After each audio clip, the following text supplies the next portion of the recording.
అందరికీ నమస్కారం.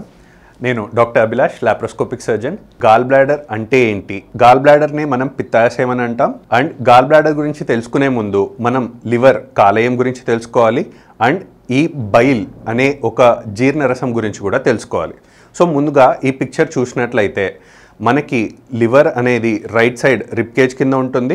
ఆ రైట్ సైడ్ రిప్ కేజ్ కింద ఉన్న లివర్ కింద దాక్కుని ఉన్న ఆర్గనే గాల్ బ్లాడర్ అంటారు. సో ముందుగా బైల్ అనే జీర్ణరసం గురించి డిస్కస్ చేసుకుందాం. సో ఈ బైల్ అనే జీర్ణరసము మెయిన్లీ లివర్లో ఉత్పత్తి అయి లివర్ నుంచి చిన్న చిన్న పైప్స్ ద్వారా అన్నీ కలిసి ఒక పైప్ లాగా చేరి ఆ పైప్ అనేది మనకి పేగుల్లో ఓపెన్ అవ్వడం అనేది జరుగుతుంది. బికాస్ జీర్ణం అనేది పేగుల్లోనే జరుగుతుంది కాబట్టి. మరి ఈ పైప్ నుంచి ఒక చిన్న బ్రాంచ్ లాగా వచ్చి సైడ్కి వచ్చేదే మనకు గాల్ బ్లాడర్. సో ఈ గాల్ బ్లాడర్ చేసే ఫంక్షన్ ఏంటి అని చూసుకుంటే, మనకి లివర్ నుంచి అవసరానికి మించి ఈ జీర్ణరసాలు అనేవి రోజు ఉత్పత్తి అవుతూ ఉంటాయి. సో అవసరానికి మించి అలా ఉత్పత్తి అయిన జీర్ణరసం, బైల్ అనే జీర్ణరసము స్టోరేజ్ కోసమని గోడౌన్ లాంటిదే మనకు ఈ గాల్ బ్లాడర్. సో లివర్ అనేది ఈ జీర్ణరసానికి సంబంధించి ఫ్యాక్టరీ అయితే, సో ఆ జీర్ణరసం ఎప్పుడైతే అధికంగా ఉత్పత్తి అవుతుందో ఆ అధికంగా ఉత్పత్తి అయిన జీర్ణరసం నిలువ ఉండేదే మనకు gall bladder. Factory is liver, godown is gall bladder.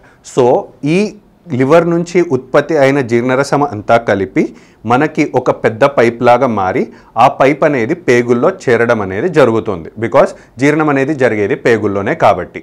So దీన్ని మెడికల్ టర్మ్స్లో మనకి ఏ స్ట్రక్చర్స్ ఉన్నాయి అంటే లివర్, కాలేయం, గాల్ బ్లాడర్, దాన్ని పిత్తాశయం అంటారు. లివర్ నుంచి పేగుల్లోకి ఓపెన్ అయ్యే మెయిన్ ఛానల్ ని కామన్ బైల్ డక్ట్ అని అనడం జరుగుతుంది. ఈ కామన్ బైల్ డక్ట్ కి గాల్ బ్లాడర్ కి మధ్యలో ఉన్న కనెక్షన్ ని సిస్టిక్ డక్ట్ అని అనడం జరుగుతుంది. ఈ పిక్చర్లో చూసినట్లయితే ఎల్లో కలర్లో కనిపించే ఈ అవయవాన్ని ప్యాంక్రియాస్ అని అనడం జరుగుతుంది. సో ఈ ప్యాంక్రియాస్ యొక్క ఫంక్షన్ ఏంటి అంటే, మనకి ఇన్సులిన్, షుగర్ కంట్రోల్కి సంబంధించిన ఇన్సులిన్ అనేది కూడా ప్యాంక్రియాస్లోనే ఉత్పత్తి అవ్వడం జరుగుతుంది. ఈ ఇన్సులిన్ ఒక్కటే కాకుండా జీర్ణానికి సంబంధించి ఈ లివర్, కాలేయంలో నుంచి ఎట్లయితే బైల్ అనే ఒక జీర్ణరసం వస్తుందో అలాగే ఈ ప్యాంక్రియాస్ అనే దాని నుంచి కూడా ప్యాంక్రియాటిక్ జ్యూసెస్ అనేవి కూడా రిలీజ్ అయిపోయి ఈ లివర్ నుంచి వచ్చే పైపు, ప్యాంక్రియాస్ నుంచి వచ్చే పైపు, ఇవన్నీ కలిసి పేగుల్లో ఓపెన్ అవ్వడం జరుగుతుంది. సో ఇది ఒక రకంగా చెప్పాలంటే త్రివేణి సంగమం లాంటిది. ఎందుకంటే ఈ జంక్షన్ దగ్గర ఒకటి మనకు లివర్ నుంచి వచ్చే కామన్ బైల్ డక్ట్ అనేది వస్తుంది, ప్యాంక్రియాస్ నుంచి వచ్చే ప్యాంక్రియాటిక్ డక్ట్ అనేది వస్తుంది, అండ్ ఇంటెస్టైన్లో ఓపెన్ అవుతుంది. సో ఈ జంక్షన్నే మనం త్రివేణి సంగమం లాగా కూడా అనుకుంటాం.